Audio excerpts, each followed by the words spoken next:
All right, here's another team that started turning it around at the end of last year, picked right in the middle of the pack, and that's the Florida Gators. Napier finally getting some of his players and his system implemented. He's in his fourth season, returning 15, 8, including the quarterback, who had a decent season last year, 7 on defense. All right, they have what they're calling the toughest schedule in the nation this year, Jimmy, and they're getting predicted under 7.5 wins at a lot of places.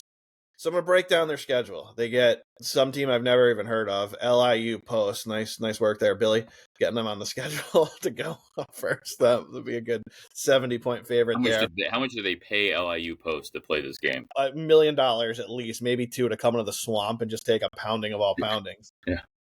South Florida, they get next at home. So they should get 2 games to build the confidence. At LSU will be tough. At Miami will be tough. So those are two tough games. And then they get Texas at home, at A&M, Mississippi State at home, Georgia in the neutral game that they play every year, at Kentucky, at Ole Miss, Tennessee home, Florida State home. This schedule is now that I'm looking at it, this is a tough schedule. They hammered Florida here with the schedule. They are, if I'm trying to predict this out real quick, 1, 2, 3, 4 small favorite. They're going to be favored in 5 games and a small favorite in another one. So 6 games will be a favorite. 6 they're going to be a dog, and a couple they'll be a big dog. Well, not big, but they'll be 6, 7-point dog in a few of these. What do you think? You think the under here? I like the under.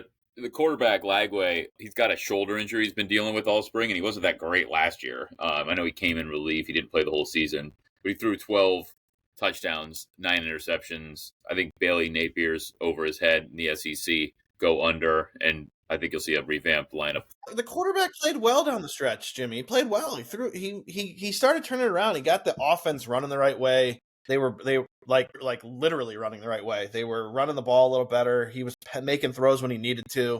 But, they're 4-1 to make the playoff, and I think Auburn has a much better chance at 4-1, so I wouldn't take 4-1. I think they're 18-1 to win the conference and 40-1 to win the Natty for a reason. This schedule is a pain in the ass. If they're really, really good, Jimmy, 8-4 would be like a phenomenal year against this schedule.